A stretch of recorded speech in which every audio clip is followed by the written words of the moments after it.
Vamos en esta carrera, el mundo a contrarreloj, la vacuna por encontrar la vacuna contra el COVID-19 y también el tratamiento para quienes han dado positivo, para quienes libran esta batalla contra el coronavirus. Le agradezco mucho a la doctora Lauriane Ximénez Fibi, jefa del Laboratorio de Genética Molecular de la UNAM, doctora por la Universidad de Harvard, que platique con nosotros esta tarde. Siempre es un gusto escucharte, doctora. ¿Cómo estás?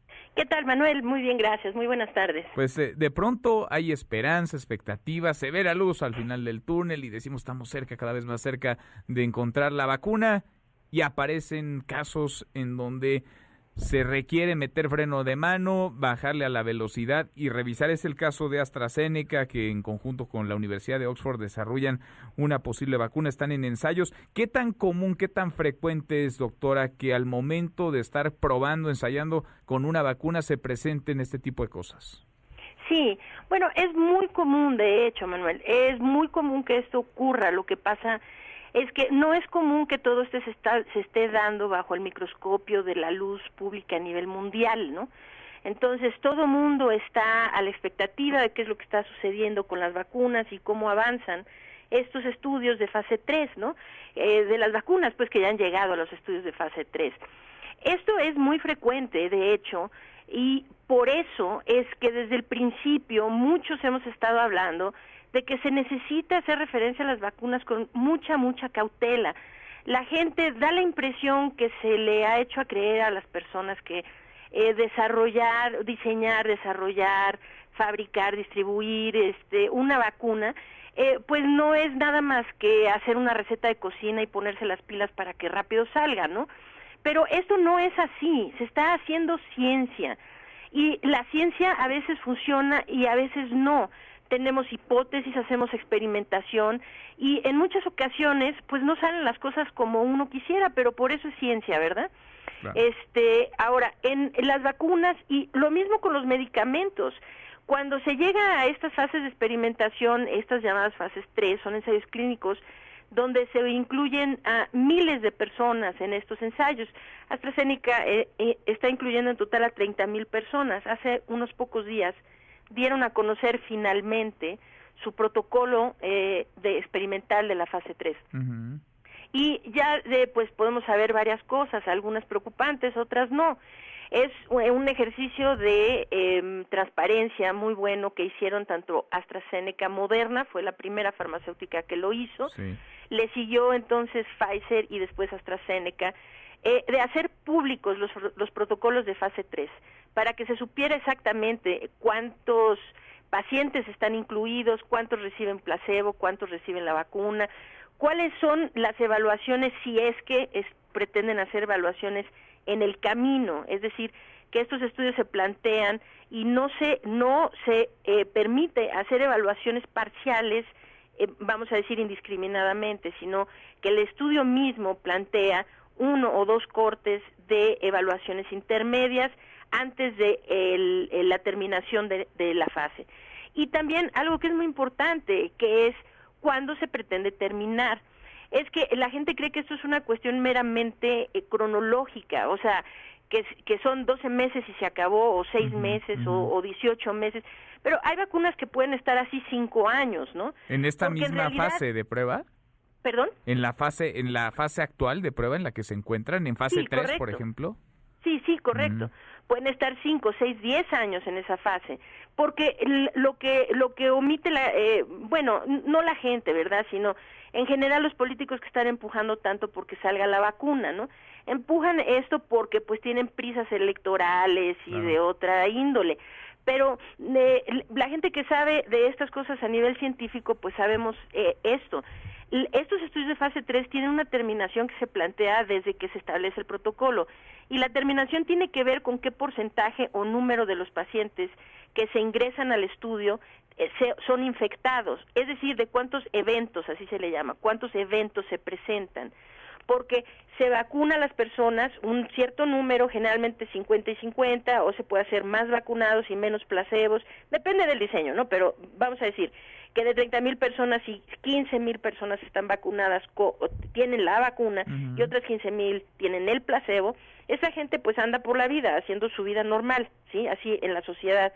y entonces se va viendo periódicamente cuántas de estas personas se infectan así en la comunidad, naturalmente, por la enfermedad, que ahí está, ¿no? O sea, por COVID-19. Y entonces los protocolos plantean cuando haya 100 infectados, 60 infectados, X número de infectados, o X porcentaje de la gente que entró. Entonces, de ahí que siempre se hacen estos estudios en sitios en donde hay una transmisión comunitaria muy alta.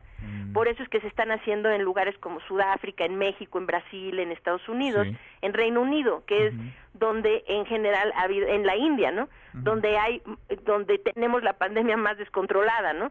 Entonces aquí son buenos sitios porque hay mucha transmisión comunitaria, o sea que rápidamente la gente se va a infectar. Claro.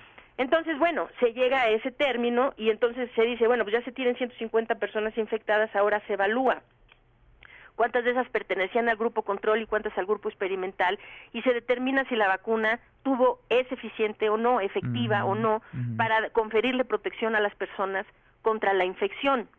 Entonces, pues hay varias cosas que ahora están pasando con la vacuna de AstraZeneca, ¿no? Esta prisa que se tiene, ¿no? De rápido que salga, es que no, estas cosas no salen rápido, y esto que está pasando, ahora ya es el segundo caso que se reporta, es una alteración neurológica muy rara, ¿no?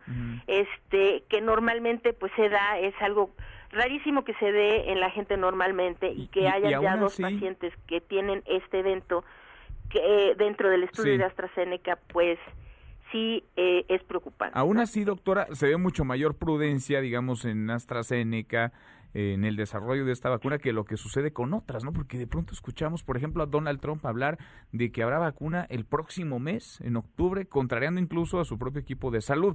O la vacuna rusa, la Sputnik 5, en donde el 14% de los voluntarios han presentado algún efecto secundario y siguen adelante con las fases de ensayo, de prueba. Esto es un problema muy serio y se necesita tener un control muy riguroso de lo que está pasando.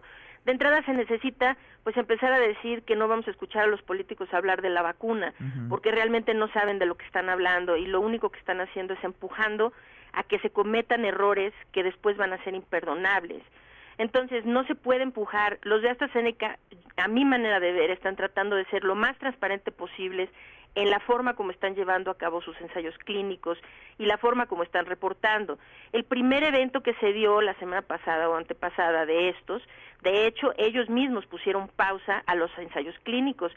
Fue la propia farmacéutica, no fueron voces externas. Esto habla muy bien de que el AstraZeneca está procurando tener un grado elevado de transparencia en lo que está pasando, y si algo va mal, tomaron la previsión de suspender temporalmente los ensayos clínicos hasta averiguar qué es lo que estaba pasando. Hasta donde entiendo, bueno, ese primer caso se tomó como era una cuestión del paciente más que de la vacuna, pero ahora se presenta un segundo caso. Entonces, pues todo esto empieza a ser preocupante. Como sea, por lo pronto, AstraZeneca, pues sí, hay que hablar de que están mostrando una responsabilidad muy importante, es decir, que están siendo transparentes y responsables en la forma como lo están haciendo. ¿Y qué pensar de los rusos, de la vacuna rusa, doctora, cuando México, hasta donde sabemos, ha comprometido la compra de 32 millones de dosis de esa Sputnik 5, una vacuna que, insisto, ha dado efectos secundarios al 14% de quienes la han aplicado? Sí, Manuel, y déjate de eso, o sea, la situación es esto. Se anunció supuestamente, bueno, el señor Vladimir Putin anunció que habían aprobado esa vacuna sin que los estudios de fase 1 y 2 siquiera se hubieran publicado, sin que se hubieran siquiera iniciado los de fase 3. Entonces, eso pues va contra todas la normatividad, la ética científica y toda la reglamentación que existe a nivel internacional para que un medicamento de esta naturaleza pueda ser administrado al público. Ahora se dieron a conocer los resultados de sus fases 1 y 2, y yo me di a la tarea de ir paso por paso viendo, y hay muchas cosas que no solo soy yo la que lo dice, sino varios, nos brincan varias cosas de los resultados de las fases 1 y 2 de la vacuna rusa. La fase 3 recién comenzó.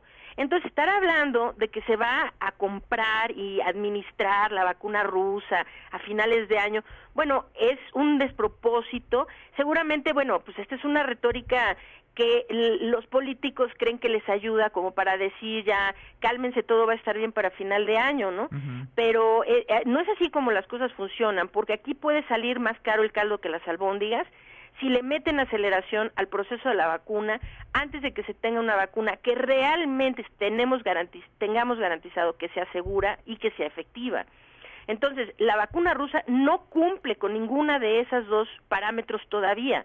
No se sabe si es efectiva porque no se ha concluido la fase 3 y lo que se tiene sobre su seguridad deja mucho que desear.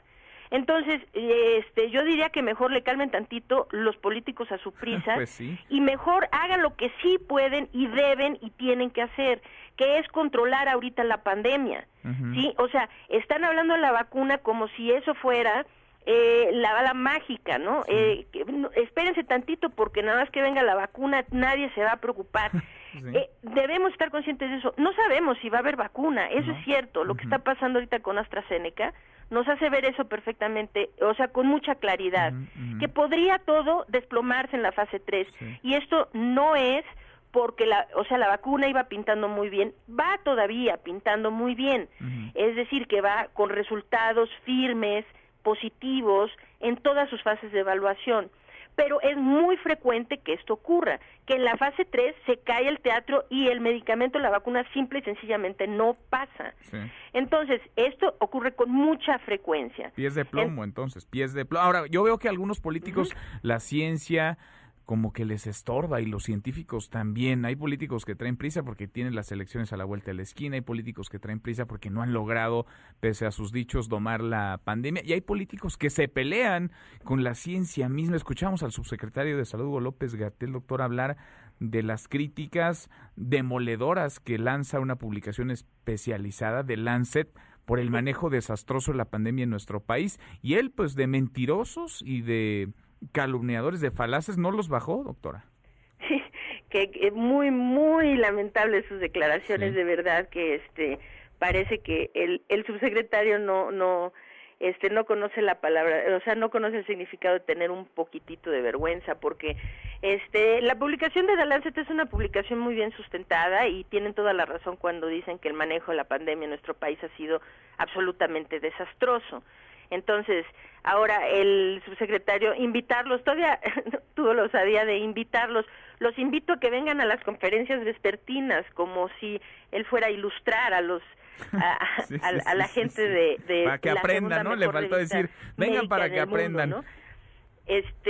Pues sí, es muy, muy, muy lamentable eso. Muy, muy lamentable, pero es el sello de la casa y la soberbia de la casa, la falta de humildad. Doctora, gracias como siempre por platicar con nosotros. Al contrario, Manuel, es un placer siempre estar en el programa. Gracias, muy buenas tardes. MVS